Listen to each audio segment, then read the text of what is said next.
This conference is about engaging experiences, and there's actually probably no better way to engage an audience than with interactions.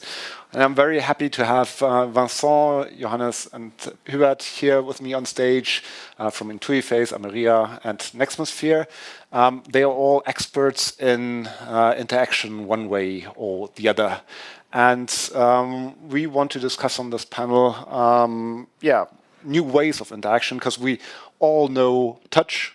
That's the dominant way of interacting with the screen. But there are alternatives to touch, and we want to discuss them and see where the benefits are, where the drawbacks might be, and also discuss practical implementations of these technologies. Are they much more expensive? Are they harder to implement? Questions like these. And to the audience, please, if you have any questions, feel free to speak up. It should be an interactive panel, so happy to take your questions as well. So, first question, talking about interactions. Does it always make sense to have an interaction, or where does it make sense to have an interaction? When you're doing census, you're trying to sell people why they should use interactions. Are you also telling them when not to use them? Oh, yes. Yeah, we do a lot. Because I think in some, like for example, a train station, if it's in mass media, trying to make a big LED will become interactive. It's more sort of gimmick style, but it's not something where it really, in my opinion, gives the best use case.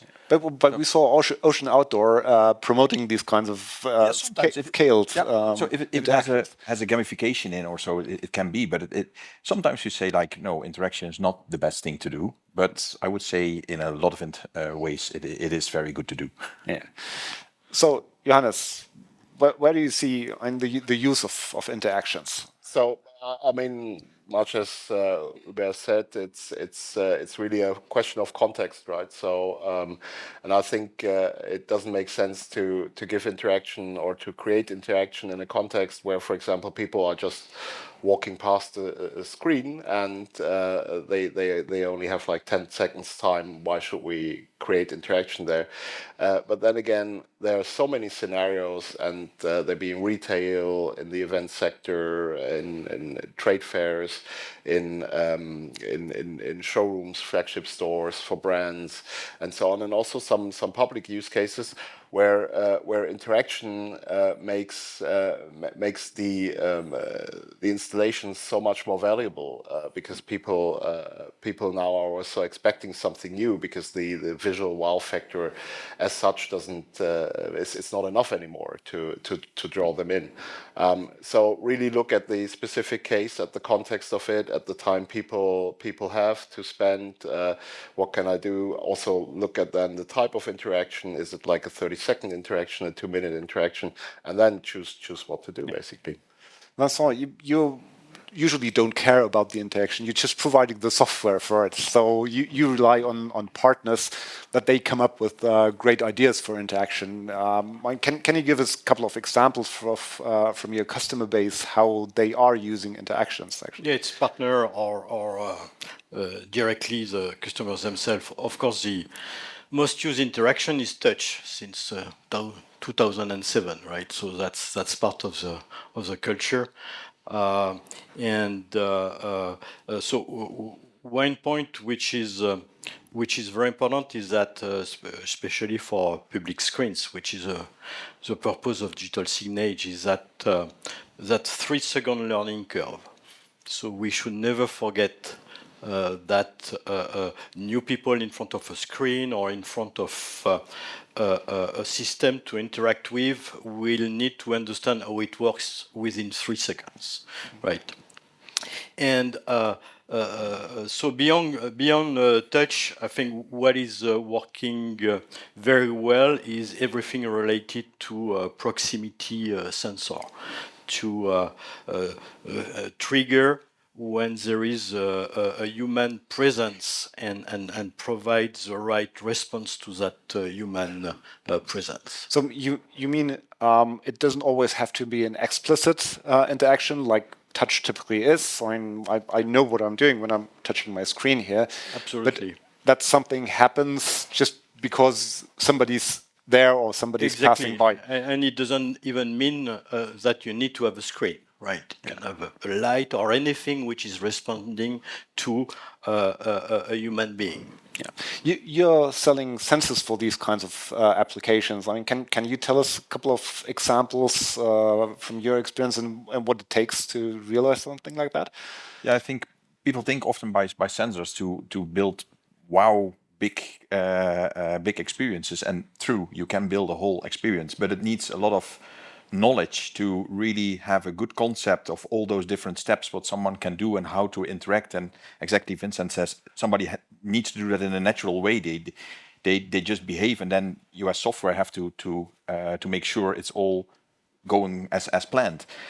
But having a presence sensor is something, instead of having a looping video, you come in front of a display and you can synchronize your message at the moment a person is there. And that's a very simple but so little seen option in the retail environment or museum environment, where we see now that really coming. I think it's like 70% of all the sensors we sell is presence sensing. Okay. It's really like, and all of them, I would say almost 90% is the volume of just applying one sensor by a system. So it means it's creating this moment of surprise, or this moment to draw the attention, because that's in the end what you want to do. You want to draw the attention to a screen or to a situation. I mean, you said it doesn't always have to be a screen; it can be a light going off or something. Imagine you come in front of a diamond ring or a Rolex that's displayed there, and you come in front of the display, and the whole lighting atmosphere is lighting up around the product. It really creates a wow experience. It's a very small point, but it makes that moment of surprise, like, hey, something is reacting. It's drawing attention to the product, instead of having a dead shop. So in example, it doesn't have to be with a screen. It can be just a moment of reacting environment on the behaving of a person. Oh, we're at a digital signage conference, and they say no speed. No, it's completely fine. But we're actually promoting this because an experience is more than just a display, and it's more than just what happens on a display. Yep. And what I like so much about these kinds of interactions is actually stepping beyond that 16 by 9 surface, and it's including the space in front of it. Yeah, I think it's very important. We do also, for example, a lot with lighting, that we can control lighting in RGB, in color. If someone steps up to a screen and you're telling a story on the screen, it's very important to get the live products that are around, the surrounding, with it in attention as well. Otherwise, you can sit in front of your screen at home. Yeah. The screen needs to be a part of the store or museum environment, telling the story about the products that are there.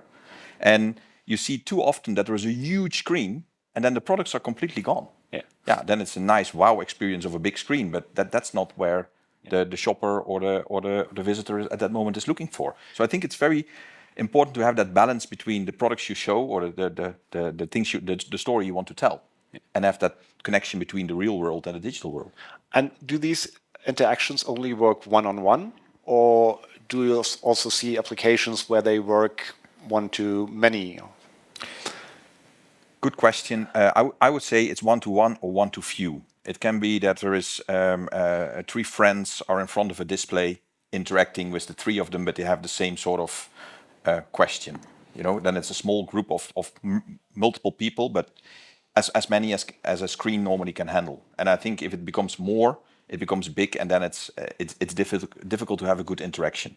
Then it becomes more gimmicky style museum, more art effect. Okay, so multi-user in front of a big LED wall. Big LED wall, and then the whole content is reacting, but that's more a nice experience than something you're telling. Yeah.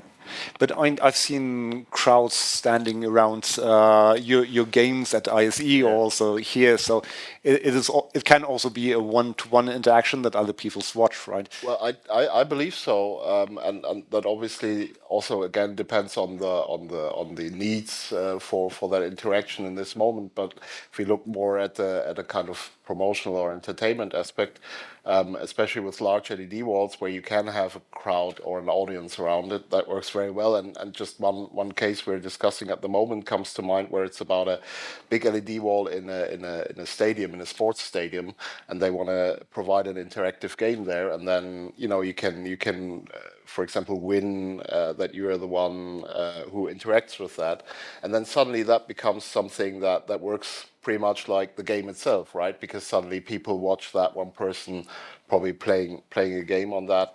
So again, it's very much a thing of looking at the specific case, and then it can really be one to many. Obviously, in a lot of other cases, that's also not how the interaction should work, because it's more something about informational needs that people have, or probably product explanation they want to have, or something like that. Yeah.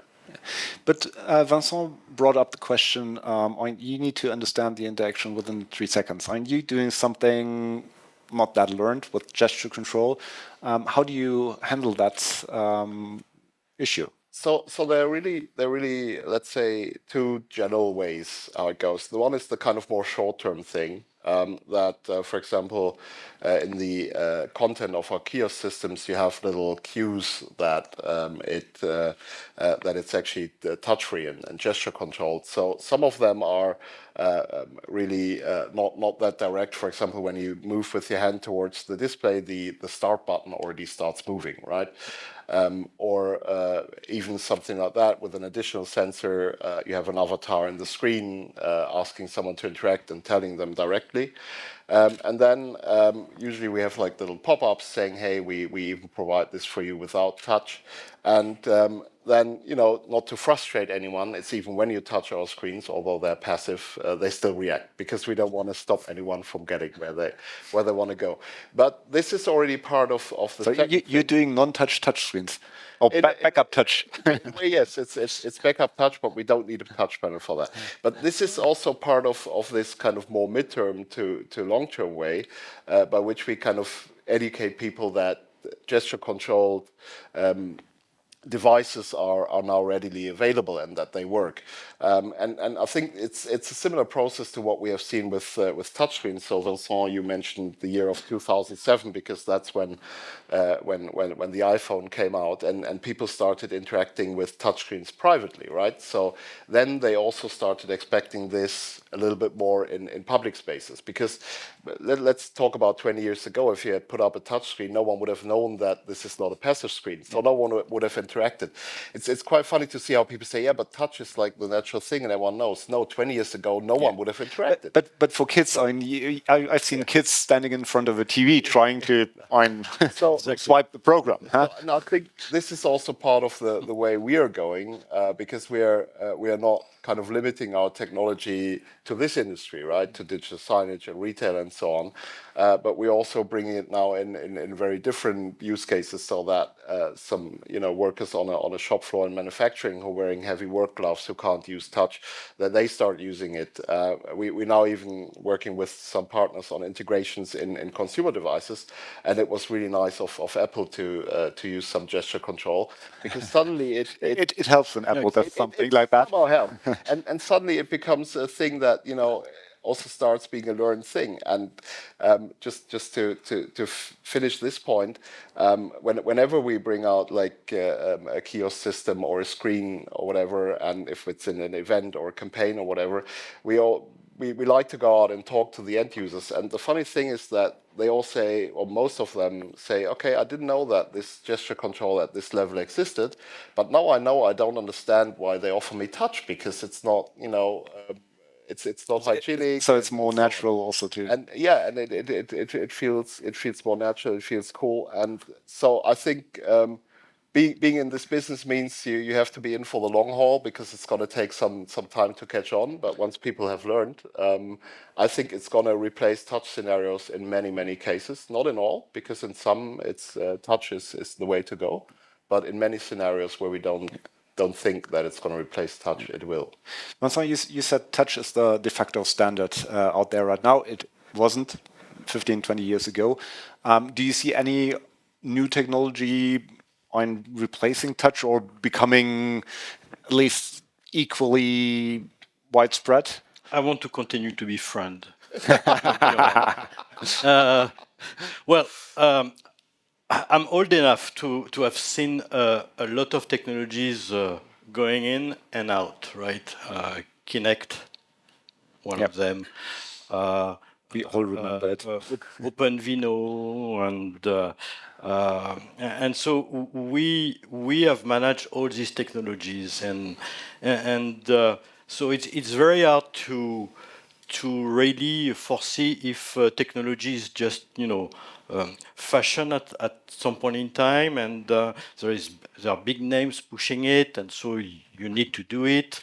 And then which one will stick, right? So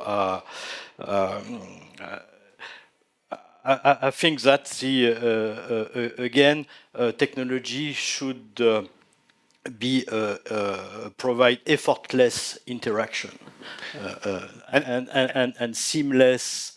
And so on. So every time there is an interaction technology which is imposing effort on the size of the user, then that's becoming an issue.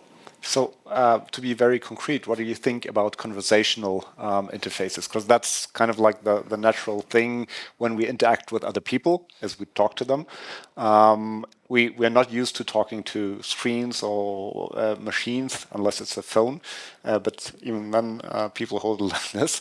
Do you think that has the potential to be the next standard, especially with AI responses and all of this, so text-to-speech and all the new AI technologies behind it? What's your take on that? It depends, right? So do you want to have a conversation with your ticket counter kiosk to get your flight ticket or something? No, I don't think so. So it all depends on the purpose of the interaction. If you are looking at a touristic destination, something to visit, then you might want to have that a conversation, right? And so that conversational chatbot will be very helpful there when you are asking fuzzy questions, you don't know really exactly what you're asking for, then that will be good. But when you want something quick and you exactly know what you want, no, big, what is called big ass button is good enough. By now. Yes. Yeah, very easy. So let's get a little bit more practical. An interaction, whatever it is, definitely needs more than just a sensor. So what does it require to actually build an interaction? Let's for the time being stick with a screen. So I want to trigger some interaction on a screen. So what does it take? It's pretty simple nowadays that you can have to start with the sensor, you need a little controller where you can connect multiple sensors to. You connect it to your digital signage player. That can be any digital signage player. Does it have to be a player, or does it also work on SoC? It does work on some SoCs. That's something where they're a little bit behind, but that's now something that will catch up in this year. That's something that's really coming. And it depends very much on the input you have. If you have just one sensor, it's not that complex and you're just triggering a message. That's something you can do very well on an SoC. But if you want to make a wow experience with multiple sensors, multiple things, then it's maybe more practical to take an external player like a BrightSign or something that you can really have one player that manages the whole thing. And important is next to the hardware is to have a good CMS that can handle it. So And that's can I use a standard CMS, Vincent, or do I need something special? Well, it's the base for interaction is what is called the trigger and action. It's when you get an event, a signal from the outside, then you react by an action, right? And so what we call sophisticated interactive application, at the end of the day, it's a way of mixing a lot of triggers and actions and sequencing them. So it's our belief that you need to have what is called a good trigger and an action engine, which can be local, because you don't want to wait to send events to the cloud, wait for the answer and back and so on. Latency would just exactly be and too long. if there is internet connection issues and so on. So our belief is that you need a really good trigger and action engines, which of course Intuiface is offering. But Hubert is right. A lot of interaction nowadays are very simple. It's one trigger and one action. Okay, and most CMS companies would say we can handle that. No? You experience different? Most of them, right. They would claim that they can do it. Yeah, but I would say if you see now, especially the new ones coming up, like 50 a month that are coming, a lot of them do not support interactivity. No, so that's really something to check before you start working, that you really have a CMS where you can build. And one of the things is also it can receive commands, but for example, can it set commands? So can it send something to set the sensitivity of a sensor? If it's only receiving commands, then yes, it does work, but it's not the optimum way. So that depends a little bit on what you want to build to look well for a good CMS. That's very interesting. So hardware, it's sensors, it's a small controller, links to your player, you have the screen, you have the software. Last piece missing probably is content, right? Yeah, and someone who designs the experience. Concept. Exactly, and I would say start with the concept. Yeah, because I would definitely. no, but often it's a thing. Start with understanding what you want to achieve, and then you can put a concept on that. But you see too often that actually retailers or in a store environment directly it becomes like, oh, I can sensor, then I can trigger this, and oh, could we do this as well? And yes, it's all possible, but in the end, is it relevant for the shopper at that time? Is it where they are really looking for? And it's sometimes you see that it becomes a sort of play tool that they are integrating all kind of sensors, but actually simplicity often does the best job. Yeah. So I would also say to a lot of integrators who are testing and then like, yeah, but it's difficult. It's not difficult to put one sensor in the right spot in an environment. So start with that and then slowly build along with the customer. Yeah. And then it's not something difficult to do. But going back to content, I mean, for your gesture-controlled experiences, do they require adapted or special content? So it really works on different levels, right? So if you just go for a rather simple content with a couple or three gestures, which basically mirror what you would do with a touchscreen, so you can touching a button, and then we just can use. So technically, we can use any content which is already interactive, which is touchable or clickable. Often that might not be ideal from a kind of user interface and usability point of view. So you would have to probably redesign it a little bit. You know, quite similar to the point that when websites became responsive to mobile, you wouldn't run like a normal website on a mobile device. So there's some work involved, and then obviously there's this kind of content where gesture control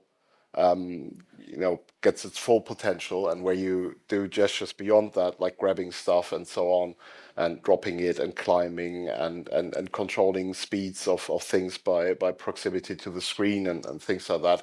And there it's at this point in time, you still have to kind of embed it in the content.